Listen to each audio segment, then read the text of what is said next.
अच्छा भैया, हम गायक कलाकार ओम प्रकाश सिंह चौहान इस सूरज भाई की देख रेख में माँ जानकी स्टूडियो में रिकॉर्डिंग हो रहा बा।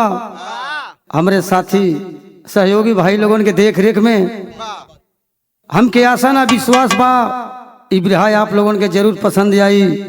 एक सुने खातिर entertainment Om Prakash YouTube channel पर सुने के मिली। कवि जी बिरहा के अंदर कितना सुंदर भाव लिखला मास्टर भैया।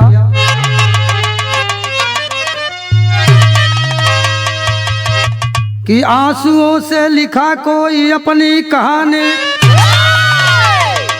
जिंदगी कैसी होती समझ में न पाया। दुख दर्द सहकर जलालत में रह कर सुमन मुश्किलों से चमन में खिलाया। बेदर्द जालिम जमाना न जाने, बेबस को हंस कर नजर से गिराया। जब जिगर में जली ज्वाला प्रतिशोध की, दिने से आवेश में आशियाना जलाया।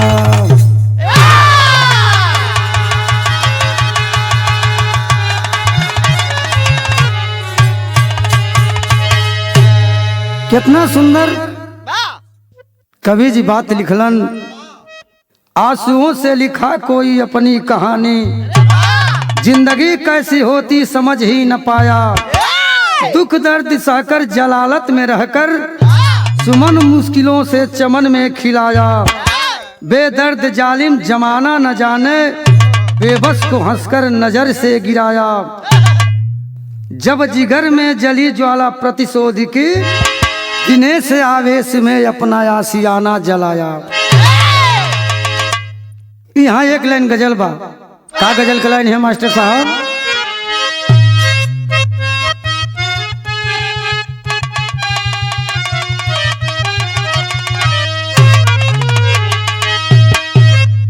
कोनो लड़की कोनो लड़का से कहला, चाहे कोनो मस्का अपने आशिक से कह ले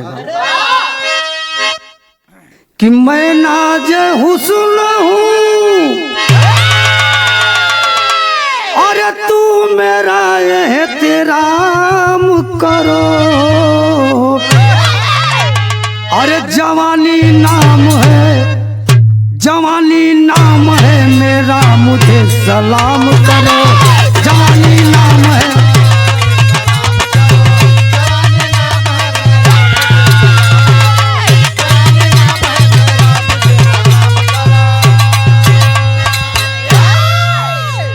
ये तो जवानी कलश उलैकिया कलश उलैकवा जवाब देता कि तुझे सलाम करूंगा और तू मेरा एक काम करो। ये अपनी मस्त जवानी हमारे नाम करो। ये अपनी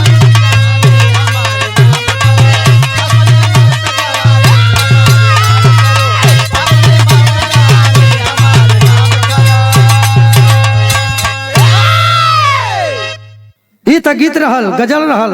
कवि बिरहा के अंदर भाव लिखलन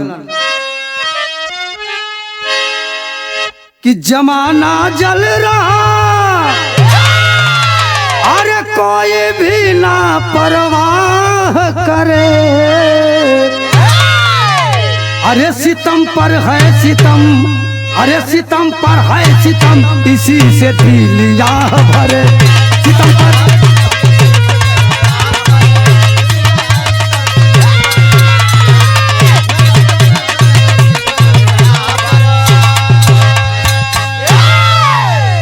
जमाना जल रहा कोई ना परवाह करे, सितम पर है सितम इसी से दिल याह भरे। यह से कहानी का शुरुआत बा। कैसे मास्टर साहब?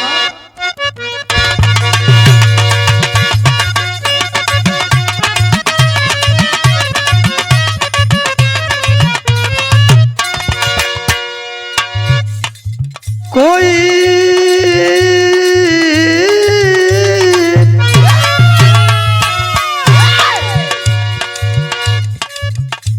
भटकता नमक रोटी पर न पाता है, किसी का कुत्ता घर में दूध भात खाता है।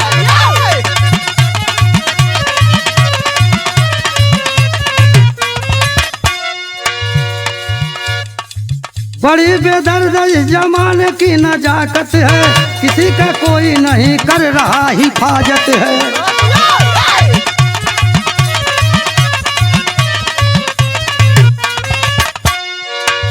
प्रांत पंजाब में जिला जालंधर की कहानी है, प्रांत पंजाब जिला जालंधर की कहानी है। आत्मा चीखती आंखों से आता पानी है।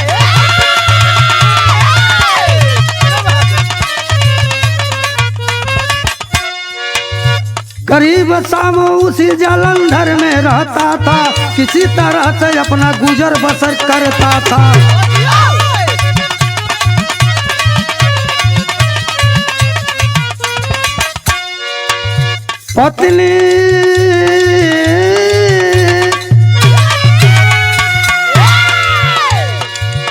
पत्नी शांति बेटा राकेश प्यारा था, दौलत की शहर में गरीबी का मारा था।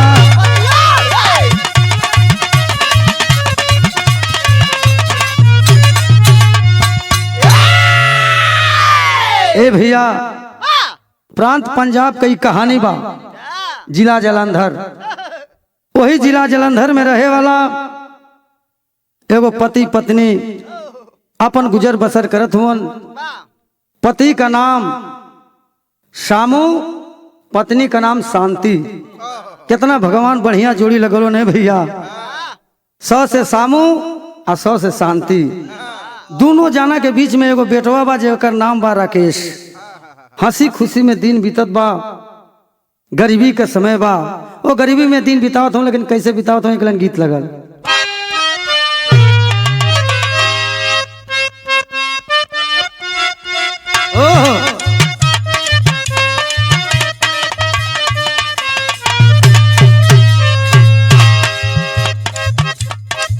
कौनो दुल्हन कहत बा, गईला जब से बाहर याद आवे बारंबार, हो चिड़ैया बन के उड़ गईला।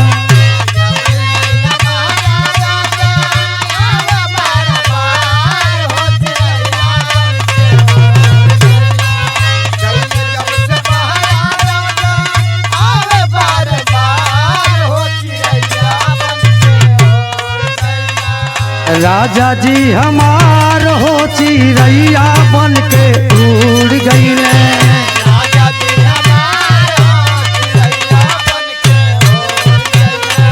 राजा जी हमार हो चिड़ैया बन के उड़ गईले। दीनवा गरीबिया का करे लाचार हो कि खास हो के आपन नाही, ओला पूछनहार हो कि खास नाही आपन हो के। ओला पूछनहार हो कि खास हो के आपन नाही, ओला पूछनहार हो कि खास हो के आपन नाही। गरीबी का दिन आवेला त अपन खास हो के ना पूछेला। कवि जी लिखत हवन, कई के मजूरी शामू के कवाजी आवे,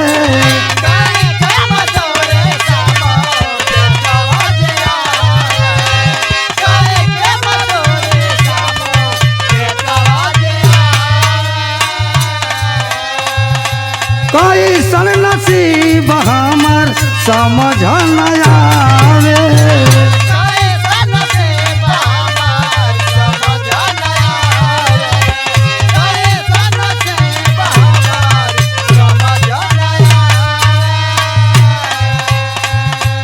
कैसे कयागे बड़ी है बाबुआ हमार हो कि खासा हो के आपन नाही, ओले पूछनहार हो कि खास हो के आपन नाही, ओले पूछनहार हो कि खास हो के आपन नाही, ओले पूछनहार हो कि खास हो के आपन नाही। ए भैया सामू सोचत बा गरीबी में लाचार हो जाला आदमी, लेकिन आपन आदमी ना पूछेलन। ऐसन गरीबी के दुख होला भैया। का सोचते एक लाइन गीत बा।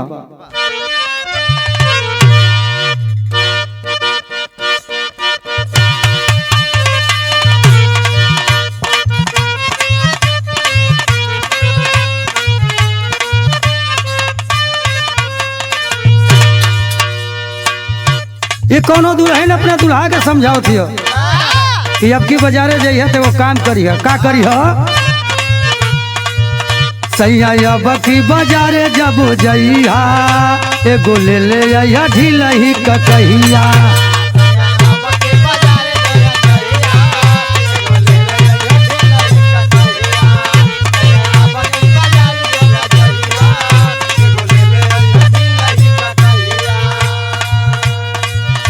ई तो गीत है भाव बा।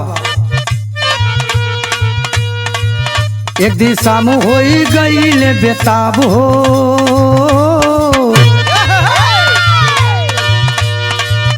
एक दिन शाम हो गई ले बेताब हो, भाई तबीयत राकेश का खराब हो।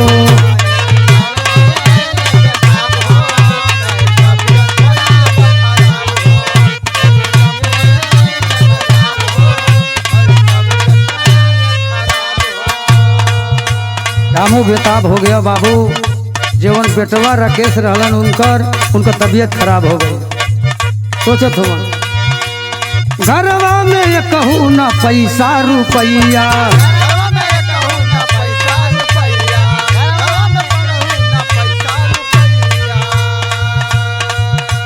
लाल के नीरे के बस आवे रोवैया।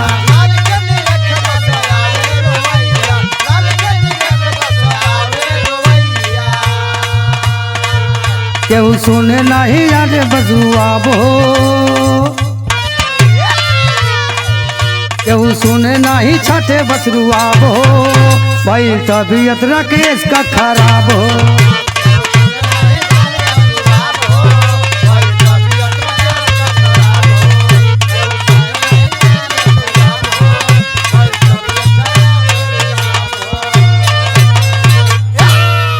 ए भैया राकेश बेटा के तबीयत खराब हो गई। दोनों पति पत्नी लेके वो लड़का के घूमत हुआ। घर में पैसा रुपया ना बा, केहू से मांगत हो तो गरीबी में केहू देतू ना है भैया। खाली रुआब छाटे, भाग यहाँ से, डांट के भगा दे। सोचत हो का सोचत हो एक लाइन गीत बा।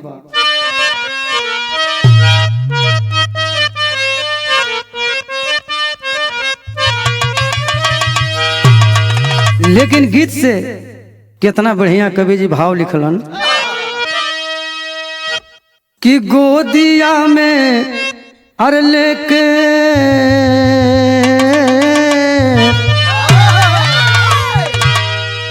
कि अरे गोदिया में लेके चल ले आई दोनों पारालिया हो।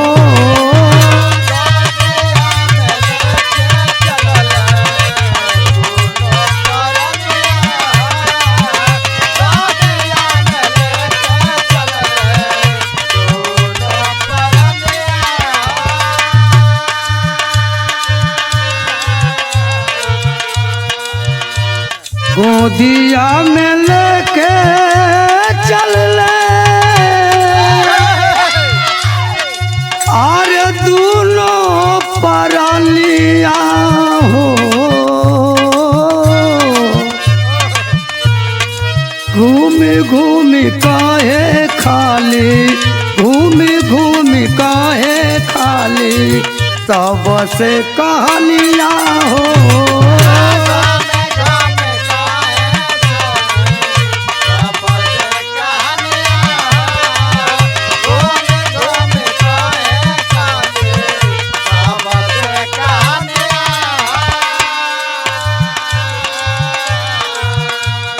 गोदी में लड़का ले ले होने भैया, कबो सामू ले ले, कबो शांति ले ले।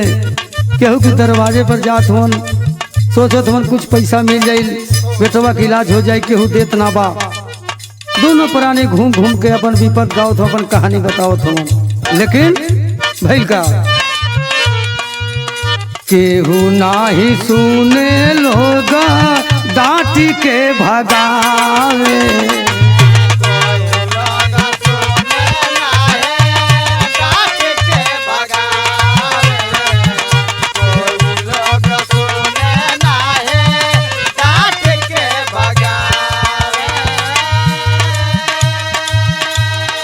तोहरे बयास स्वामी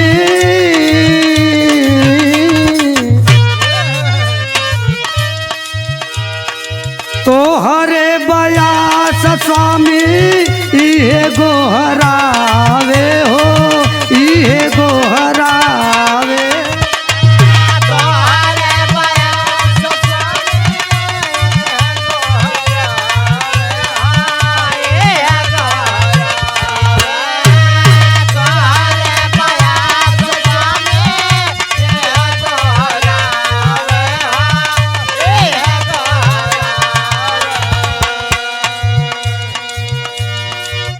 और अखिया से बरसत बाटे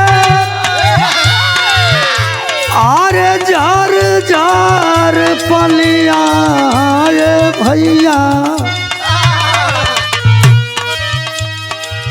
आ गोदिया में लेके चलले गोदिया में लेके चलले दोनों परनिया भैया।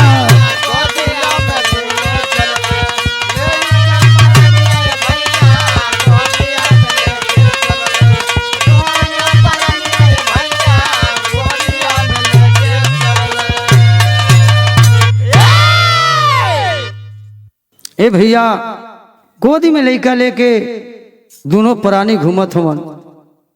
केहू के दरवाजे पर जात हवन तो लोग डांट के भगा देत हवन। लेकिन भइल का कवि जी बिरहा के अंदर टेरी में लिखलन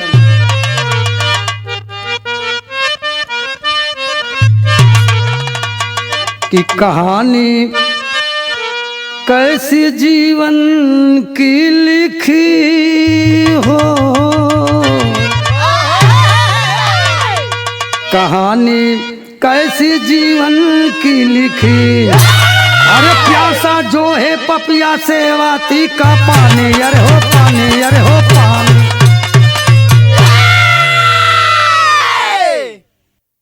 पपिया जो है सेवाती का पानी कहानी कैसे जीवन की लिखी। सामू सोचत बा कि हे भगवान हमरे जीवन का कहानी कैसे लिखला कवने मोड़ पलिया के खड़ा कर दिहला। कहना बा विदेशिया में कैसे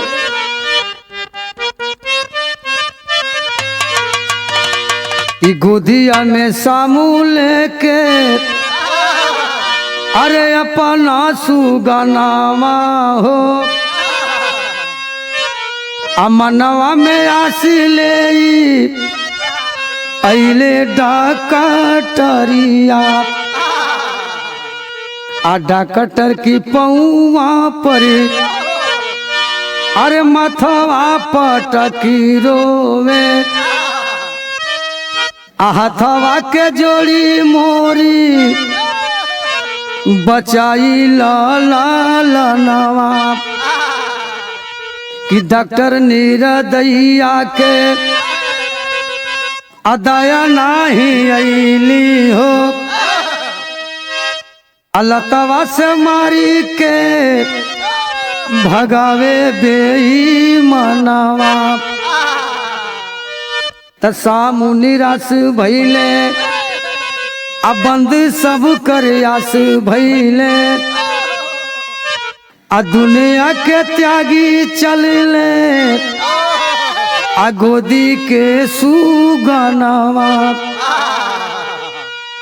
ए भैया जब कोनो आस ना बचल हो बाबू और गोद के दुलार के हॉस्पिटल में लेके गईलन लोग। डॉक्टर से सा के सगरी बात बतौलन। वो निर्दयी डॉक्टर बाबू सामू को लात से मार करके भगा दिया। भाग जाओ मेरे यहाँ तेरे बेटे का इलाज नहीं हो सकता। जब तुम्हारे पास पैसा नहीं है तो तुम्हारे बेटे का मैं इलाज नहीं कर सकता। लड़का के लेके दोनों परानी हॉस्पिटल से बहरे इलन हो बाबू। वो लड़का दम के तोड़ दिलस। लड़का के शरीर से प्राण निकल गई। दोनों प्राणी रोवत हवन। रोवत रोवत अपने घरे गईलन। लड़का कदीम दाह संस्कार कैलन। धीरे धीरे दिन बीते लगल। जब कुछ दिन बीतल हो बाबू तब भइल का एक लाइन गीत बा।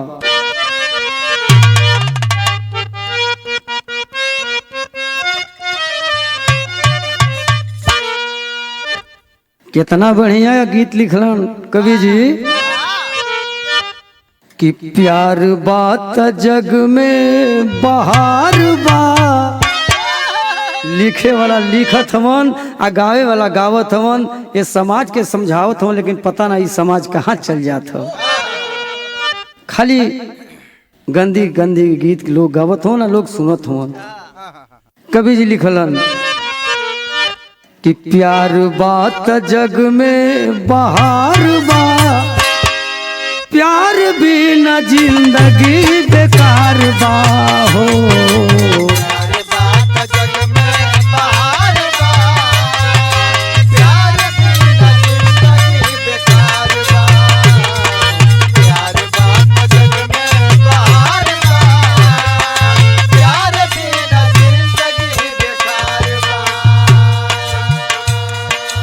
कुछ दिन बीतल।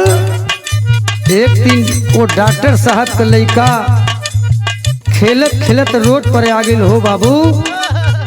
कार से एक्सीडेंट हो गई। जब कार से एक्सीडेंट भइल डॉक्टर साहब के पता चलल। लड़का के लेके गईलन ओकर इलाज करे लगलन। लेकिन शरीर से इतना खून बह गल हल कि डॉक्टर साहब परेशान हो। कवि जी लिखत हवन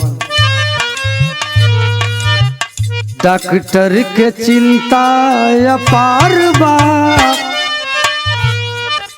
डॉक्टर के चिंता अपार बा। खातरे में पड़ल दुलार बा।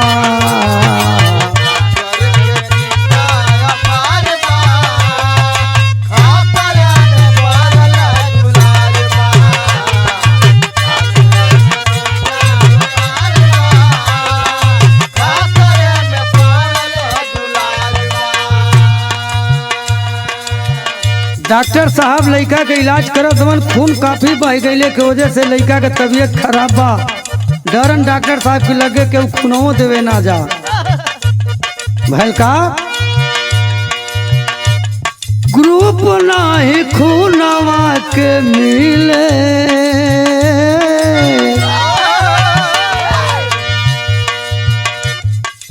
ग्रुप नाही खूनवा के मिले।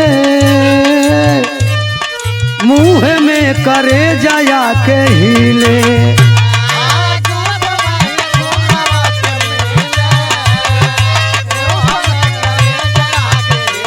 अरे बारे भैया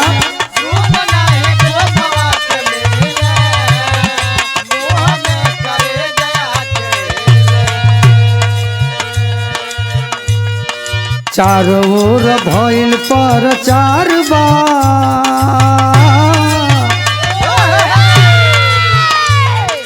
चारों ओर भइल पर चार बा। खतरे में पड़ल दुलार बा।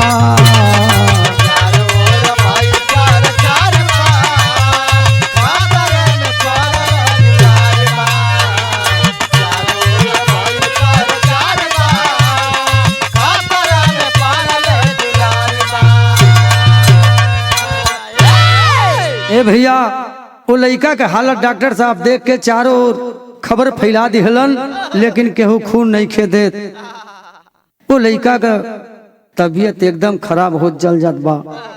लड़का ज्यादा गंभीर होत बा। खून नहीं खे मिलत। ए बाती के पता चलल के उस शामू के जौन शामू और शांति अपने लड़का को हॉस्पिटल में ले जाके डॉक्टर साहब के इलाज खातिर पहुँचल।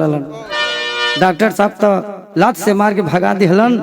लेकिन जब वो शामू के पता चलल कि डॉक्टर साहब का एक लड़का बा और डॉक्टर साहब की लड़का के तबीयत खराब बा, अपने दुल्हन से कहत बा कि चलो हो शांति चलल जा। डॉक्टर साहब का लड़का एक्सीडेंट हो गई बा, तबीयत खराब बा, हॉस्पिटल में भर्ती बा, खून का जरूरत बा, हमन के जिंदगी बेकार है। तो हम हन का जी के का करल जाई। भैल का कवि जी पपट में लिखलन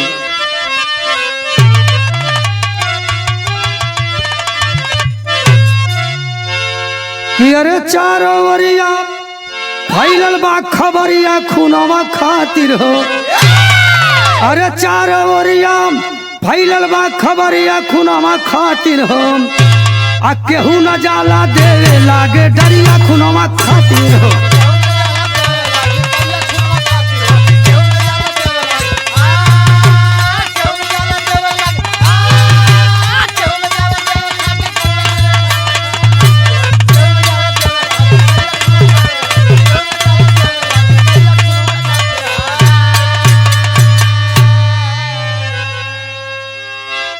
अरे सुनले बसामू जब खून वाली बतिया अशांति के लिए आई अइले ओही बखतिया। अरे मिलल ग्रुप बसामू के तेही घरिया खूनवा खातिर हो। आ घेरल बाटे विपता के बदरी हो खूनवा खातिर हो। ए भैया शामू अपने दुल्हन के लिए आके चलन कि चलो डॉक्टर साहब के लड़का का तबीयत खराब बा, एक्सीडेंट हो गई बा, खून का जरूरत बा। हॉस्पिटल में पहुंचल शामू जाके अपन ग्रुप चेक करवलो सो बाबू वो लड़का के खून के ग्रुप से शामू का ग्रुप मिल गई। जब मिलल वो डॉक्टर साहब शामू के मुँह बार बार नहीं रेखे हो भैया कि एक बार लड़का लेके अपन हमारे हॉस्पिटल में आई रहल, हम एक लड़का के इलाज ना कैली, अगर ये खून ना दी तो हमारे लड़का दुनिया के छोड़ के चल जाई। शामू कॉलेज के हम इतना बेरहम ना है डॉक्टर साहब जितना आप हो। आप कहल जाला कि वो भगवान के नीचे एगो डॉक्टर साहब होलन जो दूसरा रूप होला भगवान का, लेकिन आप हमारी लड़का के ना बचौली, लेकिन आप खून ले ले हमारा अपने लड़का के चढ़ा दें, आपका लड़का बच जाओ। खून चढ़े लगे लेकिन भइल का आल्हा में कहना बा।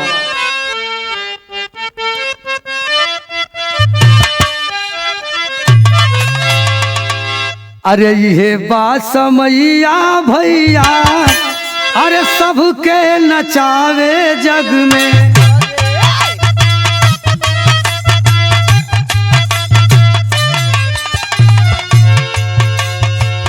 केहू नाही बूझे भैया विधान का मार।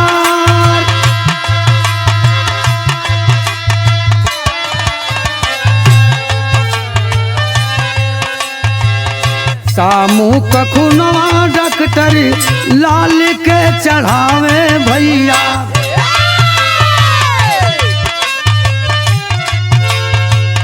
शांति हो देखेली अपने सैया के निहार।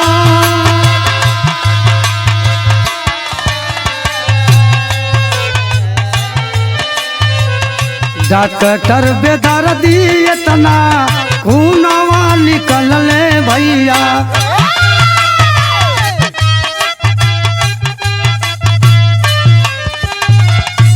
शामू की होया खिया से लौकत बाया ना।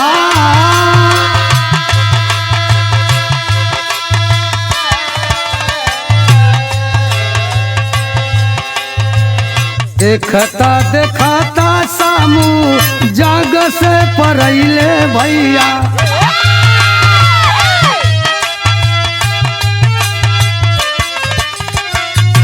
शांति भी शांत भैली माँ चल का।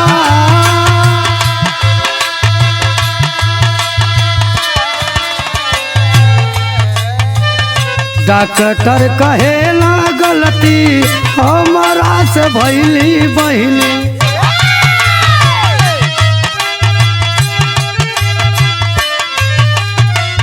तोहरा जिलगिया के लगैबे हम पार।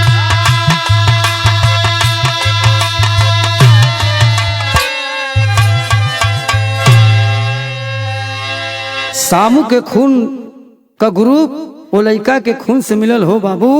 डॉक्टर साहब खून चढ़ावे लगलन, लेकिन इतना खून चढ़ोल अपने लड़का के कि सामू के शरीर का खून कम होखे लगल। सामू के आँख के आगे अंधेरा छावे लगल, अन्हार होखे लगल। धीरे धीरे खून निकल गई शरीर का। सामू ये दुनिया के छोड़ के चल गलन, ये जग से परा गलन। दृश्य देख के शांति भी शांत हो गई, कुछ बोलत नहीं। पूरा हॉस्पिटल में हाहाकार मच गया। जितने मरीज थे सब लोग देख करके परेशान हो गए कि डॉक्टर अपने बच्चे को बचाने के लिए एक व्यक्ति का जान ले लिया। डॉक्टर साहब हाथ जोड़ के शांति से कहते हैं कि बहिनी तो हर हम जिंदगी पार लगाए, तू हमार धर्म का बहन बहन के हमारी घरे रहिया। लेकिन भैल का खड़ी में कहना बा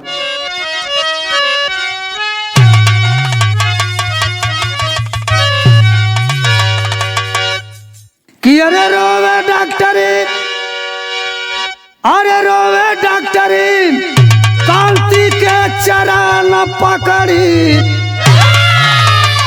त माफ कर चाहे हमके लगावा हथी करी।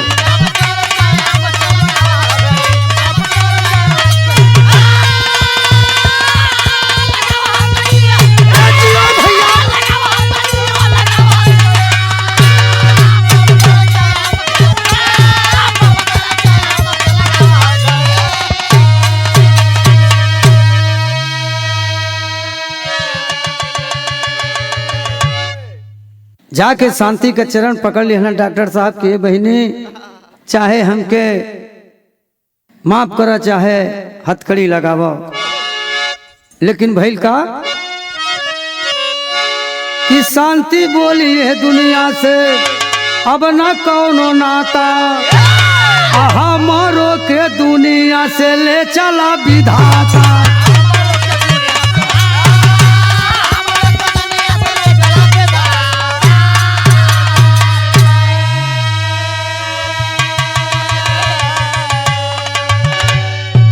गिरली मूर्छा खाई, अरे हंस उड़ल तही घरी, त माफ कर चाहे हमके लगावा हथकड़ी।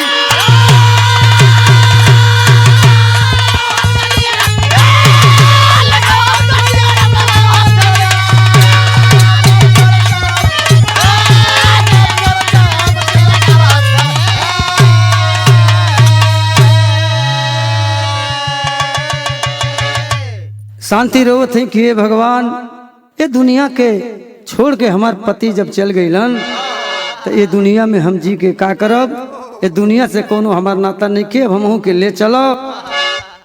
हार्ट अटैक आइल हो बाबू, धड़ाम से मूर्छा खा के जमीन पर गिली, ये दुनिया के छोड़ के चल गई। डॉक्टर साहब के लड़का के बचावे में दोनों प्राणी अपन कुर्बानी दे दिहलन। यही से बिरहा का शीर्षक लिखे के पड़ल नेकी और बदी। आखिरी लाइन में गुरु घराने का परिचय बा, कैसे?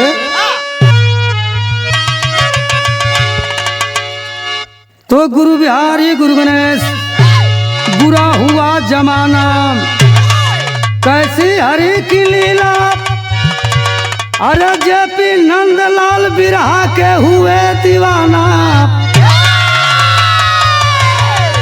कहानी कैसी जीवन की लिखी, कहानी कैसी जीवन की लिखी, अरे वो भी कभी दिनेश पर दया करा है दानी। कहानी कैसी जीवन